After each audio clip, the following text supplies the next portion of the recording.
มันบ่ดูดดูบ่เนี่ยนี่ ไผ อยู่ในไฟห้อยมันโอ้นี่หมูอยู่นี่หมูอยู่นี่ปัดแต่เนี่ยหมู ต้องเสี่ยง หูเลย มันอยู่มาแถวนี้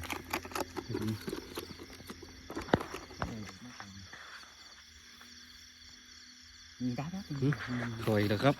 ไผ อยู่ในไฟย่างไฟห้อยเนี่ย นี่จำง่ายแท้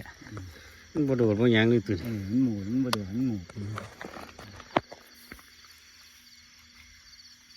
ครับนี่กันเทนน่ะ